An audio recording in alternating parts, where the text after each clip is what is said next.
bandiraɓe mbason yejjidde wadde abonné beele kala ko yalti keɓon tawa hay mbuɗon joɓani caggal yettude Allah e julde nelaɗo muɗum en jetti jinnaɓe meɗen en jetti kadi serenɓe halifaɓe meɗen en jetti kadi sababu nde wonno hunde fof ko sababu mo yettani sababu kadi yettata Allah wadde sababu hande ko Pindi TV wadde en calmini dendagal bandiraɓe fulɓe e yeeɓoɓe en e jogorɓe yebde en calmini kadi dendagal ardiɓe tufde Pindi TV en calmini kadi dendagal jagguɓe caméraji ɗi ha mbawɗen yiyede hono Samba Diop e dendagal wondiɓe muɗum hande noon eɗen gari ɗo gam fuɗɗade yewtere meɗen wiyetede dinguiral fulɓe so wiyama pulagu noon ina hani kadi ɓiɓɓe fulɓe jooɗo yewta ɗum nde wonno dinguiral noon kala ne yiiye hen hunde kala kadi ne nane hen dinguiral noon ko hunde nde gandanɗa hoorema fonde wattede hakkille hande nene eɗen jogui ɗo invité meɗen spécial hono mawni meɗen kaw meɗen kadi sehil meɗen gardiɗo en kadi e nder Pindi TV hono Dede Abou Diop ɓurɗo andirede kadi dendagal radio ji ɗi omo anda hen dendagal fulɓe ne gandimo wadde Abou Diop nanɗo e radio Pindi TV nane e radio Teccan ne liggo kadi e to banggue RTS wadde ha joni o ara o bismo hoore makko o haalana en kadi seeɗa e golle makko eɗen gondi kadi e bambaɗo meɗen hono Amadou Gaye ɗum noon kolli ɗi baɗɗi fayida ɗi ne jaada hen kadi ha dinguiral ngal ɓeydo jeerude wadde Dede Abou bisimilla maɗa mi salmini heɗiyankoɓe haalirde Teccan e yeeɓiyankoɓe Pindi TV tigui ɓe calmitima mo kala salminama ɗo salminte e welto no salminirta e welto inde mum e yettode mum yo jaam kisi Allah gone meɗen jarama tigui ɗum noon wadde woni weltare en garat tan tigui rigui naaten e bundi yewtere nde wonno eɗen gandi dinguiral pulagu ari ko gam bismade bandiraɓe ɓeɗen kadi gossodiren e mumen miijoji wadde hande gardinɗen ko Dede Abou so wiyama Dede Abou hol gonɗo Dede Abou Diop Dede Abou jeeya ko cuuɗi men ɗo wiyete Nguy tigui ɗon boto mum dasa Nguy woni ko nden koye arrondissement ji ko arrondissement Salde hande ko sous préfecture mo Salde wondude commune mo Bokke Jalluɓe jeeya ko e yirlaɓe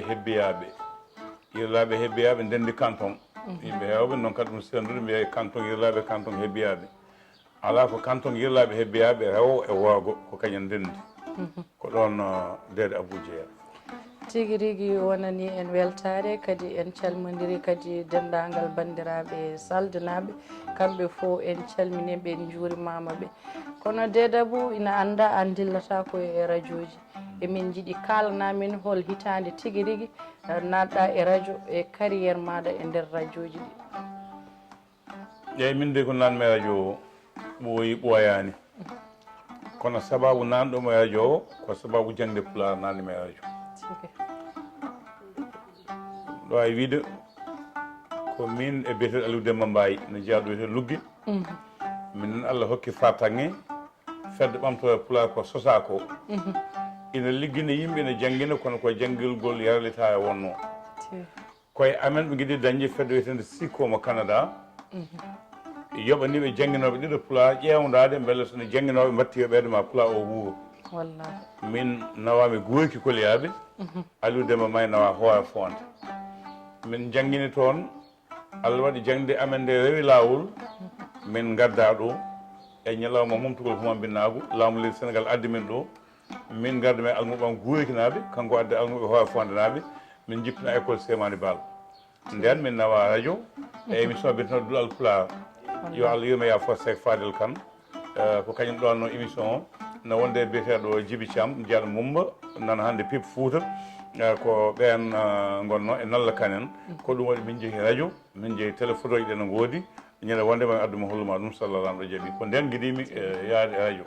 to banggue bismede e radio min darson goɗɗum yiɗa jokkude tigui ko nden puɗɗiɗa nadde télé bandiraɓe kadi ne jiiɗi andude holno ndewruɗa nde wonno eɗen nganndi caɗeele gonɗe radio ji ɗen nganndi kadi caɗeele gonɗe médiaji ɗen nganndi kadi nguurdam no nguurdirten e médiaji ɗi wadde min jiiɗi ngarana min holɗin radio ji keɓɗa nadde e hol hitaande puɗɗiɗa nadde heen a jarama min heewani radio ji ɗi gommi nden noon mboɗo anndi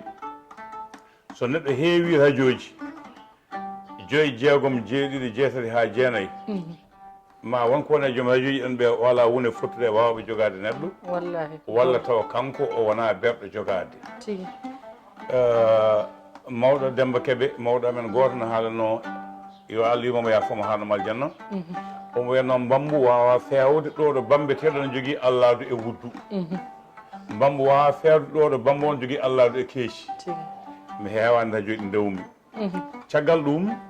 nde min dutti min kooti sa e sa foof joljole mbaɗa mi bismen ɗum ko guel RTS no woni to woni adan to hedde dañol sowno to ani ga en ko wayno Boubacar Ba en ko wayno Siley Ndiaye en Tidiane Anen sa e sa fof wadde tiiɗoɗe mbaɗi ɓe bismo en heen ɗum ko bismanko tan wonno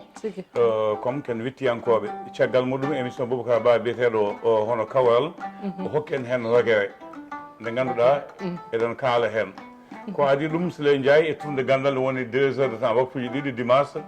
hokki en kojemaji capantati ko fate gandi coupe du hono histoire général donc ko ɗon natirma nder ɗeɗon jewte mboɗo télévision ha mboɗo invité hen kono nden mi ñiiɓano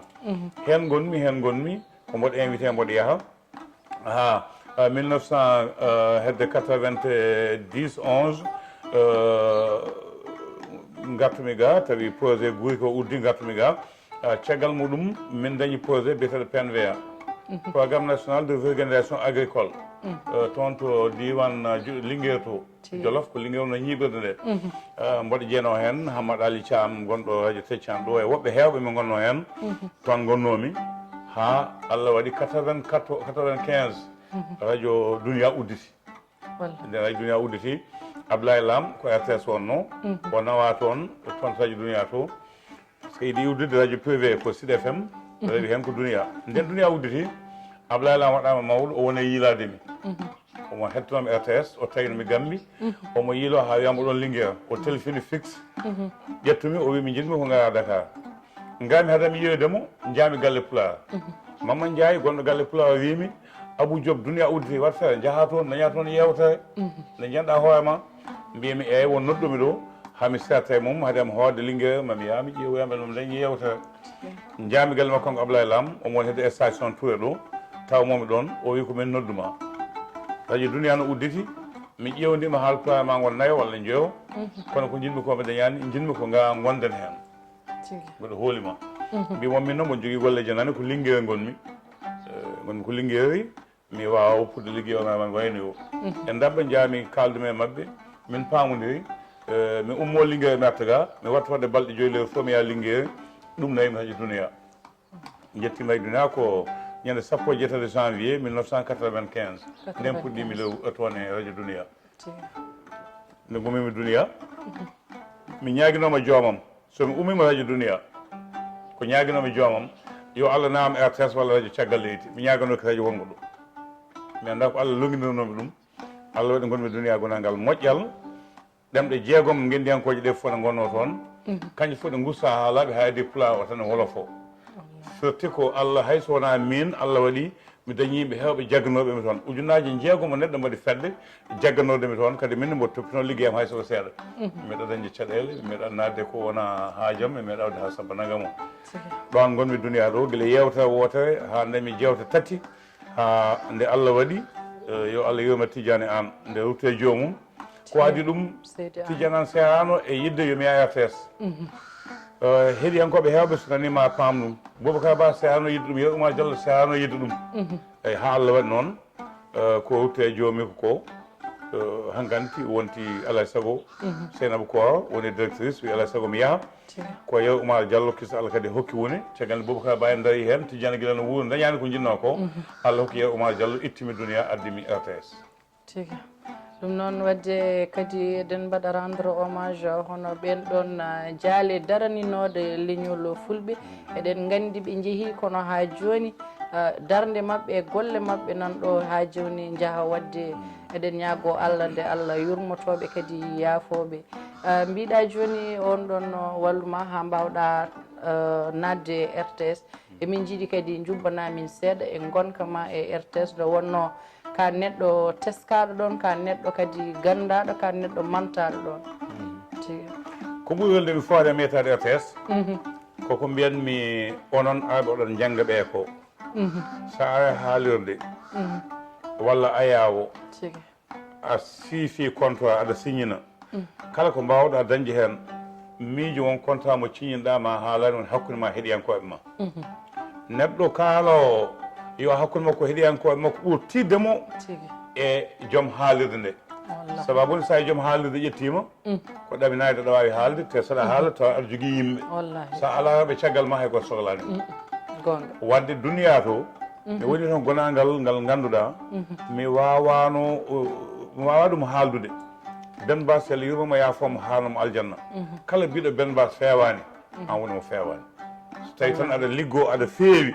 Ben Bass wona haaju wona haaju ma mi woni toon ha gumimi toon kala haaju nde dayimi ndemal bira makko ma wiyami yetto an ko haaju adduma ko wona ɗum ko nde gummotomi toon nde mboɗo heewi wiide yimɓe yo keddat so tawi a wone nokku aɗa ya heddu teddugal hakkude ma yimɓe mi hul mi heeso hay waynademo wonde komi jahowo o neli ko biyeteɗo laamu on yoɓanno min o wi Abou Diop yo ya o nooti o bandi ko en RTS mbiyamo noon mi ñagaki Allah so dañi toon caɗele yo artu poste makko nan ɗo e duniya so mboɗo wuuri radio o poste makko nan ɗo télé o tawi maɗi testami gayni télé sa huɓɓude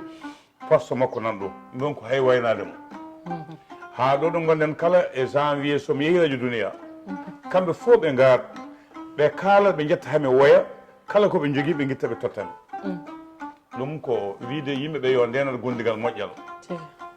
RTS yew Oumar Samba Salamata Nalla Demba Koka Ali Ibrahima Mamoudou o wimi Abou Diop mi addima mi nannima e radio ngo mi hollima ɓe mi haalanima ɓe ko ni keɓoto ɓe ko ni mi nanni koyngal gotal mbimi eyi o wi ko fayida ma jaggat koyngal ngal nder mbasa yaltude ko fayida ma nanata gongal ngal tawte a gongal ngal mbaɗɗa embauché mbimi mi jaaɓi ñande fof mbiɗa aɗa ittanami fayida mo ko an guittomi habde noon natirmi nde jettimi nde ko kalami koko radio kalami ten bandiraɓe hewɓe neɗɗo hokkata ko fayida hoore mum e nder gollal muɗum nde gami nde pellinmi gaddirami ko journal mi felliti wadde journal min goto woni rédaction mi faɗani hay goto mi waɗat journal nangue hoore 14 heures batte RTS o min fuɗɗi ɗum koye amari mi dañino journal 20 heures mi waɗa journal 17 heures c'est national ñalanmi kaade hakkude national e RSI journée jayde tati mbaɗanno ñalawma o mi waɗa roɓinde jayandeji mi waɗa koɗo galle mi fadani hay goto ɗum addani kam teskede e nder nde ɗon haalirde kala nde ɓe cohli hunde soɓe jeeyi less ɓe mbiya hol gonɗo wiye a won gonɗo de ne yette Diop 4 avril mi yahat fête indépendance ko min yahata so président ne jaɓɓe mi yaha mi fadani hay goto ɗum ene jeeya eko Allah wallimi e duwaw jignaɓe e mawɓamɓe jabde disnade ɓe e salade yaade banggue mi haaldani e mabɓe mi yiiɗa nadde e gueɗe janane hokkimi ha Allah waɗi ɓe mbi oɗo ko poɗɗo ƴettede yo ƴetta ɗo mi ƴetti ɗum Allah wona yawade ɓe tawmi ɓe wona wasu mi tawi ɗon ma won jeegomo Allah hokkimi mbaɗami embauchement wona diplôme ajam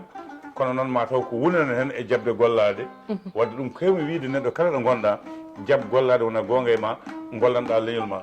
yerdowa Mamadou Diary yalla yurmomo yafomo haanamo aljanna o wi so tawi laamu waɗi gadiate jangde pulaar walla haalirde enen battane gonga min so tawi mano ko gadiate mbattumi e gonga hako tawi men ko tawi men tigui ko no mbiɗa ni ko noon tan kadi jokkerten joni kadi koye miijam jabɓuɗa nde wonno gonnomi ko e namdadema nde wonno a wi adana gonnoɗon koye jangde pulaar wadde Deɗe Abou Diop min jinno namdademo hol sababu walla holko haaɗi on jokkidde ɗen ɗon duuɗe ha sukaɓe meɗen hannde mbawa janngude ɗen ɗon duuɗe aɗa andi sippi o ko yooɗi ko fof ko tawa bawɗuna kakka kono so ɓooyi a fota ƴeeŋde ƴeeŋa oɗon kakkane fota ƴeeŋde ƴeeŋa tigi nde jangde pulaar min de hamin tolni hen won nokku banggue pine ɗeɗo kadi ngari banggue théâtre uji ngari bandaji vidéo ji ngari kadi waɗi yolde min gabbi on banggue woni pengal Abou Diop Kemasa min naati hen hamin goɗɗoyi min gaccani woɓɓe kadi ngari nder caggal amen kono kala ko wawi dañede e kala ɗo wawi dañede eno dañira fof koye jangde pulaar he ummi woni yumma o woni baaba o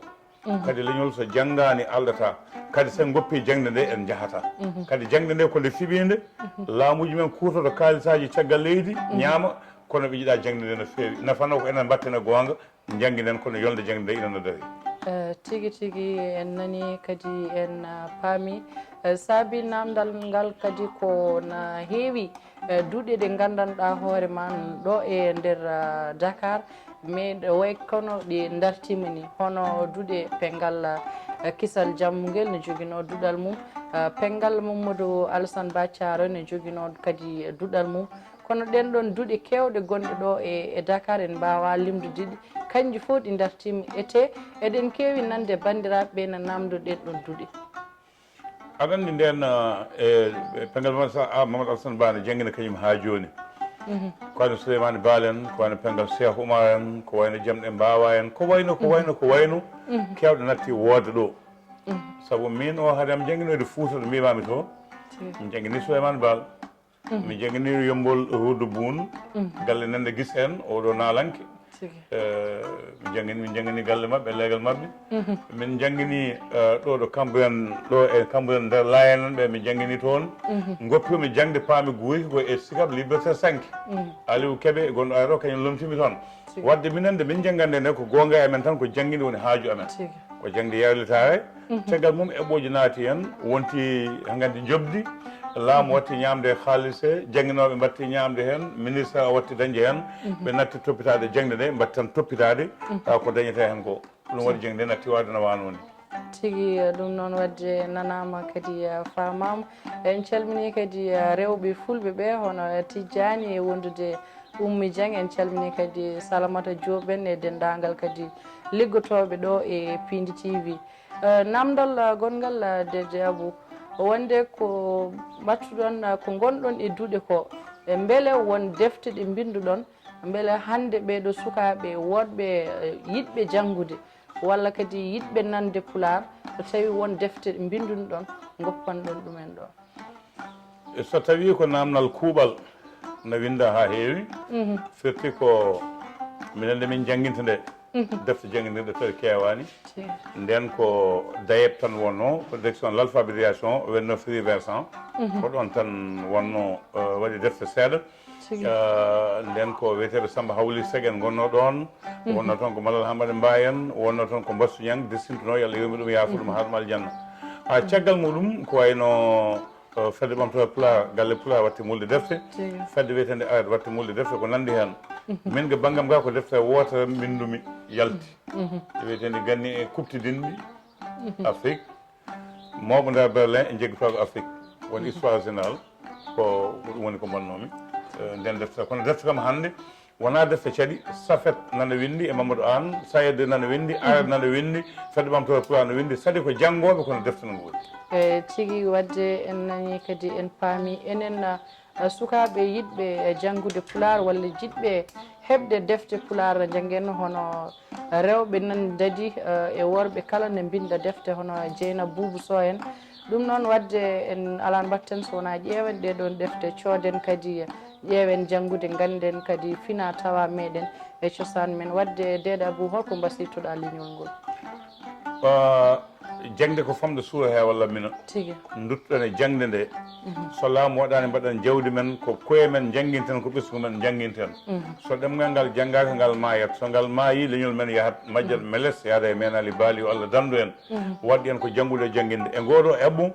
eɗen jetta hen hono miñu men Daouda Moussa Dia mo ganduɗa so Allah jaaɓi ma en ɓamtir duuɗe Pulaar ma en ɓamtir ganni men e gueɗe goɗɗe pine men hanke aadaji men gam anje leñolngol majje mbiyami tan ko jangde jangde jangde tigi wadde en nani en paami wadde ala no battena so wona hannude ɗo yewtere nde kadi bismoɗen ɗo woɗɓe taw ko yiɗɓe ɓamtude leñol ngol ɗon hono no mbiruɗa ni hono Daoudou Moussa Dia en hono Harouna Moussa Dia en hono dendagal bandiraɓe wadde aadi bil aadi salade aadi ɓuuri firtude aadi wadde bandiraɓe on calminama